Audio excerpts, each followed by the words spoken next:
This is Lewis Harrison at AskLewis.com, and this is number 2 in our series on game theory, the science of decision making. We're going to be doing 3 podcasts per week. Each one's going to be about 15 minutes in length. They're going to take place on Mondays, Wednesdays, and Fridays. Monday is going to be sort of things for preppers, life hackers, or people who are interested in living intentionally a simple life. Here we're using applied game theory on a practical sense so people can have a really great life. On Wednesdays, we're going to be doing stories from my life. I'm almost 70 years old. I have a really great life. I have a great wife. I have a great home. I travel a lot, and I'm not particularly a wealthy person, though I imagine I could be. I've made choices to live my passion and have a real quality life. And that's what I'm essentially doing. So I'm inviting you into it. And hopefully you can get some tips from how I ran my life on how you can get your life into a place where you're living your passion, you have really great friends around you. It's not just game theory, thinking about mathematics and such. It's about the practical application. And so, of course, Mondays are going to be the hacks. Wednesdays are going to be stories from my life. And Fridays, and today is Friday, is going to be the basic theory. Now, what we do here is called HACT, Harrison's Applied Game Theory, H-A-G-T, Harrison's Applied Game Theory. I'm Harrison. And the thing about traditional classical game theory developed on John von Neumann, and also which was expanded by John Nash, if you saw the movie A Beautiful Mind, is that the assumption is that in situations where people interact to maximize their potential, people are rational beings for the most part. And I guess that's one of the flaws of classical game theory, is that most people are not rational. They're actually irrational and emotionally driven. But what people will do is they will set up their life, because we are social creatures. So people will set up their lives so that they can appear sane or normal or rational to the people around them. But that's all a hoax, because basically what they're doing is being irrational and framing their irrationality in rational terms. So that's a lot about what we deal with here. I'm not any more rational than the rest of you, believe me. So what is Harrison's applied game theory? Well, HACT is sort of an umbrella term for hundreds of game and gamer-based approaches to problem solving and self-awareness. And of course, HACT is strongly influenced by John von Neumann's original ideas concerning game theory and gamer thinking, as well as economic game theory. But HACT expands von Neumann's seminal work by combining logic, rational thought, deep introspection, and intuition. And these processes create practical, efficient, precise, and productive strategies for solving all kinds of problems. So the goal of HACT is to enable anyone to maximize love, kindness, compassion, empathy, joy, freedom, clarity of thought, emotional balance, personal commitment, inner wisdom, and happiness in creating a meaningful life, and also forming collaborative communities. So that's essentially what HACT is. And again, in case you forgot, HACT stands for Harrison's Applied Game Theory. And I don't want you to confuse it with regular game theory, because here we don't assume that you're a rational agent. So all of these blogs are going to be an exploration of the art and science of problem solving through what I like to call gamer thinking, because people who play video games or play poker or go to casinos, in a way, they're all game theorists. And by the way, traditional classical game theory originally developed by von Neumann watching poker games. And my mentor's name was Harvey Slayton, and he was an engineer and mathematician at Los Alamos, and he used to play poker all the time with Richard Feynman, Edward Teller, and John von Neumann while they were working on inventing the atom bomb. So my work is not stuff I just sort of made up. It's based on my 2 decades of study concerning the thought patterns common to master gamers. And I systematized these discoveries and I named it after myself. Okay, so push me around if you want. Call me an egomaniac. Harrison's applied game theory. And anyone can effectively apply what I'm offering you here to maximize their potential while reducing and even eliminating unnecessary struggle. All of this is done through the application of gamer influence strategies to solving basic problems. The end game, and end games are big for me. What is your end game? What are you looking to gain at the end of the process? The end game here, for me, is to help you to solve problems effortlessly while achieving a more successful, happier, and meaningful life. So essentially, Hacked and its application to daily life, which I call gamer thinking, are easier to understand and to apply. They're practical approaches to essentially living your best life. So gamer thinking can help you to become, as I said before, more effective, more efficient, more precise, more productive, and self-aware. And I use an anagram, EPPSA, EEPPSA, to represent effective, efficient, precise, productive, and self-aware.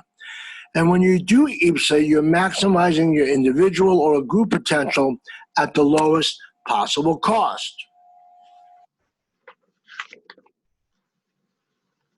So I'm going to try and keep it real simple for you. Essentially, we're living in a world that's functioning ever more on game-based models.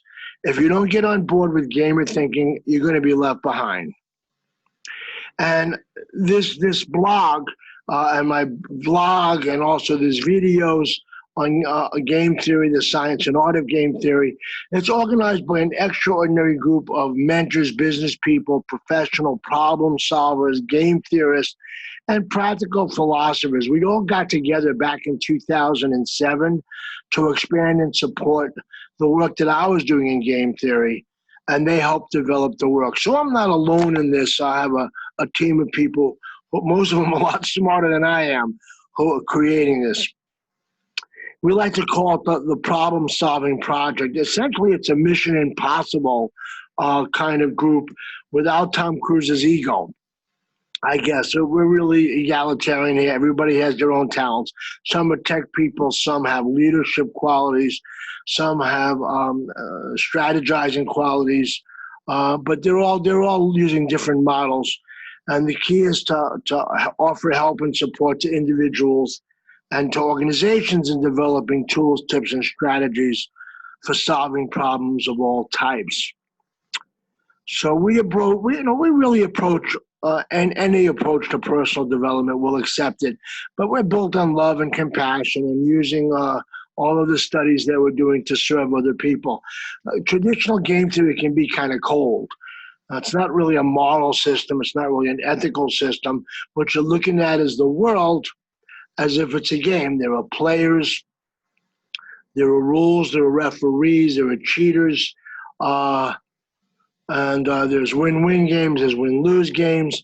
It gets kind of complex sometimes, but the key thing is that you're looking to win, and everybody else doesn't have to lose just if you're going to win. So the stuff we're doing is not meant to be really technical. It's not scholarly, but I do want to give you some basic tips that you can work with. And so the first thing I want to tell you is a little mystical, I guess. I don't want to get too huggy-feely, kumbaya, but there is a mystical element to this, and this is what it is. And this comes from the philosopher Goethe. He says, when you are ready, willing, and able, any number of unforeseen events and circumstances arise unexpectedly and spontaneously without requirement of discipline or willpower to bring your visions and your dreams to fruition. I'm going to say that again, and I'm going to sort of dissect it a little. So let's say you have an end game, something you want to do in your life, and you're going to try or apply game theory or Harrison's applied game theory to getting this goal, this end game.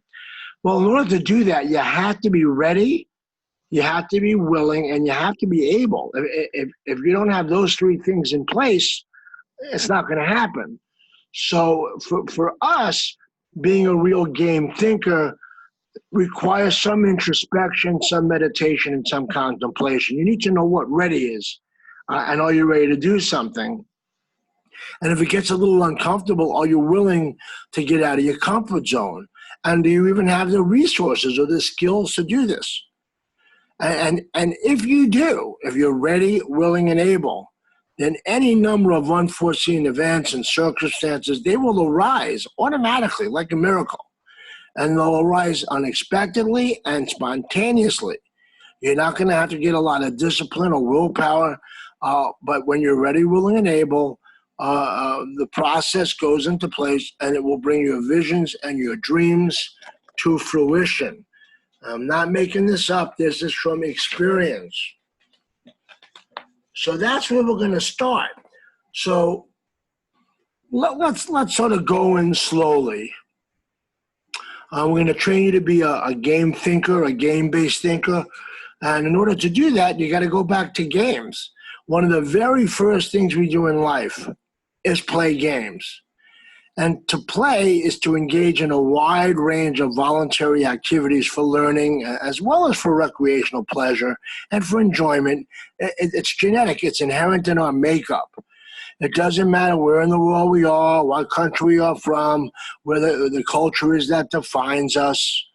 The need to play is instinctual. In other words, it is something hardwired into our brains and nervous systems. To play is so much a part of who we are that if we don't play, we become unhappy and even sick. As babies, as often and as easily, they will play alone. In time, we may expand to playing with a toy or a pet, possibly a bird or a puppy or a kitten. And as we become a little older, we are instinctively drawn to other people and are likely to play with other children as well, especially those with whom we have a natural rapport. So as we get a little older, as children reach the ages of 7 and 12 to 12, they naturally begin to play organized games. And these games are a bit more complex than merely making sand castles in the sandbox. So from a young age, children often play traditional or folk games. These games have been passed down from child to child, from generation to generation, formally or informally, and usually by word of mouth. So here we have learned what the rules are intuitively without reference to any written standards or any playbooks. So the next step may be to play newer, easy-to-play games where all that is required are simple rules and equipment. This might be things like Frisbee or Lego. We learn from example by watching other kids. Also, we may play simple puzzles that come into play. And this will test our ingenuity as kids and also our knowledge. So soon it's on to team sports, video games, and as that child explores these, they're introduced to and explore the game of life. So as you can see, game theory is not something you study in a class on mathematics. It's something that's fundamental to who you are as a person. The term knowing how to play in the sandbox is often used by adults to describe those who are pleasant to be around. Know the rules, and you can play with them. You don't know the rules, and you can't. And you want to be with people who agree to play life fairly. But many adults who don't know how to behave properly because they were never taught, they sort of mess up the game. They're cheaters. And they were never taught how to play games when they were kids properly. Anyway, in recent years, it's become apparent to any attentive observer that game-based scenarios are becoming an increasing element of daily life. And so that's what we're doing here. Every Monday, every Wednesday, every Friday, you're going to get this YouTube video that's going to teach you how to see the world as a game, how to win, how to strategize, how to maximize your potential in every way, how to compete with cheaters. And we're going to deal with prepper stuff and life hacking and intentional simplicity. The idea is to maximize your potential at the lowest possible cost. I hope you will subscribe here to these podcasts. And if you want to read my regular blogs, you can go to asklewis.com. Thanks a lot for listening in, and I'll be back with you this Monday.